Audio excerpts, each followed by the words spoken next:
दोस्तों फाइनली विवेन ने जो है बिग बॉस का शो छोड़ने का मन बना लिया है। दरअसल उनकी काफी ज्यादा इंसल्ट कर दी है एकता कपूर ने। आपने प्रोमो में देखा ही होगा, एकता कपूर ने काफी ज्यादा इंसल्ट करी है विवेन की और चाहत पांडे की, जिसके चलते विवेन ने ये घर छोड़ने का प्लान बना लिया है। चलिए आपको बताते हैं पूरी कहानी। दरअसल एकता कपूर ने विवेन को बोला कि विवेन आपको किस बात का इतना घमंड है, लॉन्च तो मैंने किया था ना आपको, तो ऐसे तो मैं भी बोल सकती हूँ कि मेरे शो से आप निकल जाइए, लेकिन फिर भी आप इसमें काम कर रहे हैं ना, और इतने टाइम से आप इस इंडस्ट्री में काम कर रहे हैं, आप जिस टाइप से आप घमंड दिखा रहे हो ना, इतनी जल्दी जिसमें घमंड आ जाता है ना, वो फिर इस इंडस्ट्री में जीरो भी बहुत जल्दी हो जाता है।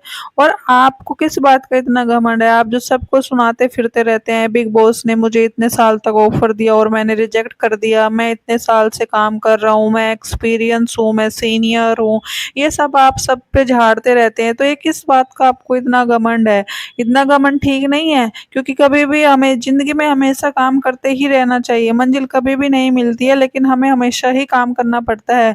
तो आपको तो अभी 10-15 साल ही हुए हैं इस इंडस्ट्री में आए हुए, तो आपको अभी से इतना घमंड आ गया। लोग यहाँ पे पता नहीं कितने कितने टाइम से काम कर रहे हैं। तभी विवेन की बोलती बंद हो जाती है और वो फिर बाद में अपना पक्ष रखने की कोशिश करते हैं और बोलते हैं एकता ऐसी बात नहीं है, यहाँ पे सारे लोग मुझे ही टारगेट करते हैं, और देखा जाए तो पूरे कोई भी घर वाले में टारगेट करते हैं ही। अब आपको क्या लगता है गाइस, एकता कपूर का जानबूझ के टारगेट कर रही है टीआरपी क्या बिग बॉस की डाउन चल रही है, कि जिसके चक्कर में एकता कपूर को बुलाया गया और बोला गया कि आप विवेन और चाहत को मेनली टारगेट करिए। तो यहाँ पे देखने से तो यही लग रहा है, दरअसल हम लोग तो देख रहे हैं जहाँ से वहां से तो चाहत और एकता ये विवेन का जो है गेम काफी अच्छा चल रहा है और काफी दोनों रियल भी लग रहे हैं और दोनों अच्छा मतलब कंटेंट भी दे रहे हैं बिग बॉस को। तो यहाँ से देखने से तो यही लग रहा है कि इनको पर्पजली बुलाया गया है टारगेट करने के लिए, ताकि शो की जो टीआरपी बढ़े।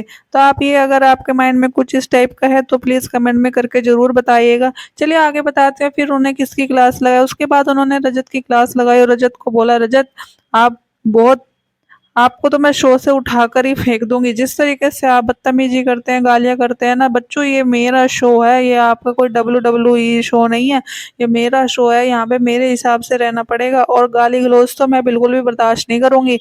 अगर आप बाहर होते ना तो फिर मैं आपको बताती, और अभी आप जेट तरीके से खेल लीजिए, नहीं तो मैं आपको इस शो से उठाकर ही बाहर फेंक दूंगी। उसके बाद उन्होंने अविनाश की क्लास लगाई। अविनाश आपने में तो पता नहीं किस बात की आप हीरोगिरी झाड़ रहे हो यहाँ पे, आप किसी को इतना ट्रिगर कर रहे हो कि वो आपके माँ बाप तक को गाली दे रहे हैं। आपको इस बात की जरा से भी शर्म नहीं आ रही है कि आप किसी को इतना ट्रिगर कर रहे हो, कोई आपके माँ बाप फैमिली तक आप जा रहा है, आपसे फिजिकल होने की कोशिश कर रहा है। आप किसी को इतना ट्रिगर भी मत करिए कि आपके यहाँ पे एक तमाची आपको झाड़ दे और फिर आपके यहाँ पे पूरे नेशनल टेलीविजन पे आपकी इंसल्ट हो जाए, फिर क्या कर लेंगे आप। ठीक है। उसके बाद उन्होंने चाहत की गाइस क्लास लगाई, चाहत को बोला चाहत आप तो ये बस एक गुड़िया बच्ची की तरह बनी हुई है, कुछ भी जरा सा हो जाए तो रो के दिखाने लग जाती हैं और फिर सिंपैथी गेन करने लग जाती है। बस आपका ये एक पैटर्न नजर आ रहा है इस पूरे गेम में, इसके अलावा तो आप और कुछ कर नहीं रही हैं। तो चाहत बोलते नहीं मैम ऐसी बात नहीं है, मैं यहाँ पे अच्छा गेम खेल रही हूँ और रियल अपना रियलिटी दिखा रही हूँ, लेकिन यहाँ पे सारे लोग जो है मुझे ही टारगेट करते हैं, इवन विवेन अविनाश सब कुछ सब लोग मुझे ही टारगेट करते हैं, और बाद में फिर मुझे हर्ट होता है तो फिर मुझे रोना आ जाता है। तो कहती है फिर आप जो ये 1-to-1 आप करो ना, ये फिर आप किस तरीके से आप रो के क्यों दिखाती हो, ये कोई लड़की या छोटी बच्ची थोड़ी ना, आप कोई कुछ किसी ने बोल दिया और आपने रो के दिखाने लग गई। आप थोड़ा सा स्ट्रांग बन के खेलिए।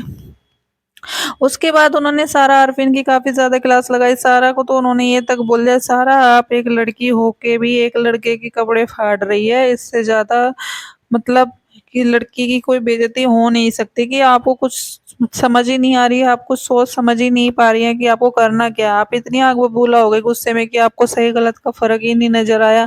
ना ही आपको ये नजर आया कि आप एक नेशनल टेलीविजन पे हो, ना ही आपको ये नजर आया कि आप किसी की पर्सनल लाइफ के बारे में एक नेशनल टेलीविजन पे बात कर रही हो। आपको जरा से भी शर्म नहीं है कि आप किसी लड़की के लिए बात कर रही हो एक लड़की होकर। आपको मतलब यूएन से इतना क्या गुस्सा आ गया कि आपने उनकी एक्स वाइफ को अपने इस गेम में घसीट लिया और पूरे नेशनल टेलीविजन पे आपने एक्सपोज कर दिया। किसी की पर्सनल लाइफ में क्या चल रहा है इससे आपको क्या लेना देना है, और यहाँ पे बोलने की जरूरत क्या है उस चीज की, अगर आपको पता भी है तो आप ये जो है आप समझ लीजिए और तरीके से आप गेम खेलिए। आपको कैसे लग रहा है बिग बॉस के कंटेस्टेंट, कमेंट में करके जरूर बताएं।